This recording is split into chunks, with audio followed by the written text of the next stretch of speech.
Hello guys నమస్తే. Welcome to our channel Sitarama Telugu vlogs. I hope మీరందరూ చాలా బాగున్నారనుకుంటున్నాను. నిన్న తొలి ఏకాదశి జరిగింది కదండి. ముందుగా అందరికీ తొలి ఏకాదశి శుభాకాంక్షలు. మీలో ఎంతమంది ఏకాదశికి ఉపవాసం ఉన్నారు? మన ఛానల్ని ఫస్ట్ టైం చూస్తున్నట్టయితే మీకు కంటెంట్ నచ్చితే తప్పకుండా లైక్, షేర్ అండ్ సబ్స్క్రైబ్ అండి.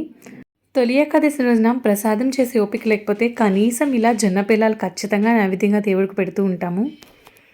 నేను చేసిన ఒక రెసిపీని మీతో షేర్ చేసుకుంటున్నాను. ఏకాదశి రోజున పరమన్నం చేస్తారు సాధారణంగా వెంకటేశ్వర స్వామికి, లేదంటే పాల తాలికలు కానీ, లేకపోతే పాల ఉండ్రాళ్ళు కానీ చేసి పెడుతూ ఉంటారు. నేను పాల ఉండ్రాలు పాయసం చేశాను అన్నమాట. పిండి నొక్కబెట్టుకోవడానికి గ్లాస్ బియ్య పిండికి, పొడి బియ్య పిండికి గ్లాసున్నర మంచినీళ్ళు పోసుకొని నీళ్లు మరిగించిన తర్వాత అందులో కొంచెం బెల్లం వేసి, అందులో బియ్యపిండి నీళ్లు బాగా మరిగిన తర్వాత బియ్యపిండి కలిపేసి స్టవ్ ఆఫ్ చేసి మూత పెట్టి ఉక్కనివ్వాలి.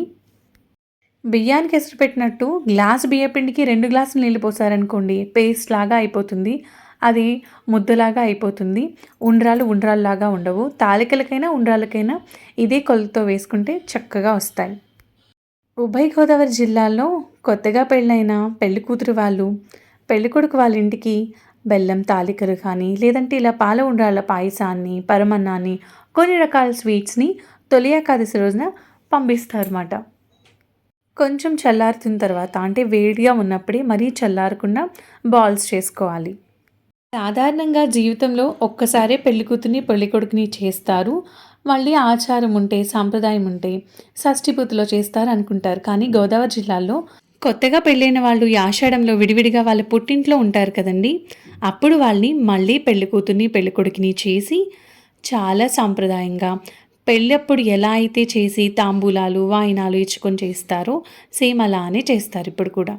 ఉండ్రాళ్ళ పాయసానికి సగ్గుబియ్యం వేసి చేసుకోవచ్చు, వేసుకోకుండాను చేసుకోవచ్చు. అలాగే పంచదారతోనే చేస్తారు ఎక్కువగా. నేనైతే హెల్దీ కదండి, బెల్లంతో చేస్తున్నాను. ఇది ఆర్గానిక్ బెల్లం. నార్మల్ బెల్లం మీద స్వీట్కి ఇంకొంచెం పడుతుంది. మామూలుగా లెక్కకైతే గ్లాస్ బియ్య పిండికి గ్లాస్ పాలు, గ్లాస్ బెల్లం వేసుకుంటే సరిపోతుంది.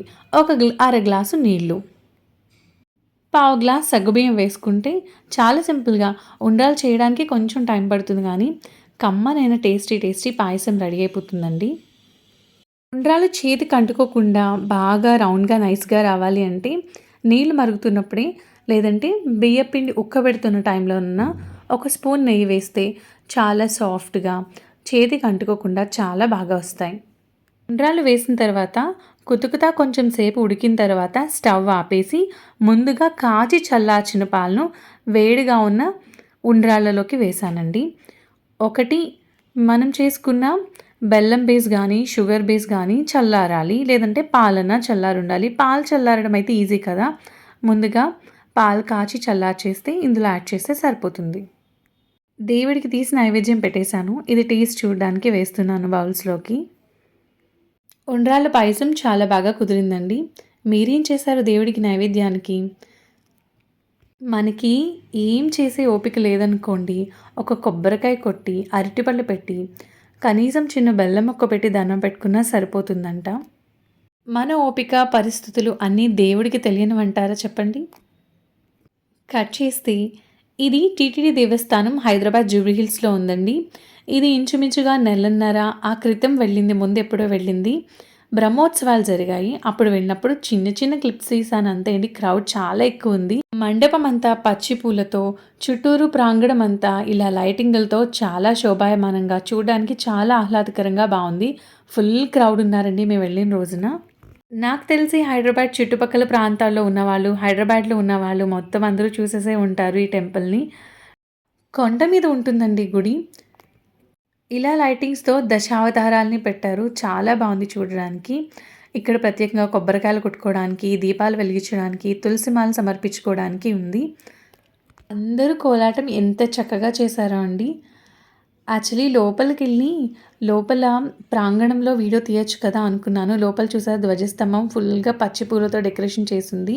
మొత్తం అంతా పచ్చిపూలతో చాలా బాగుందండి. లోపల తీయొచ్చు కదా, పెద్దగా క్రౌడ్ లేరు కదా అనుకున్నాను. దర్శనం చేసి బయటకు వచ్చేటప్పటికి విపరీతంగా జనాలు పెరిగిపోయారు.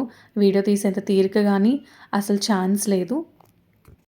ఇక్కడ చిన్నపిల్లలు చూడండి నాట్యం ఎంత బాగా చేస్తున్నారు. అఖిలాండేశ్వరి, చాముండేశ్వరి ఆ పాటకి నాట్యం చేస్తున్నారు. ఈ నృత్యాన్ని తిలకించడానికి చాలా ఆహ్లాదంగా, చాలా బాగా అనిపించింది.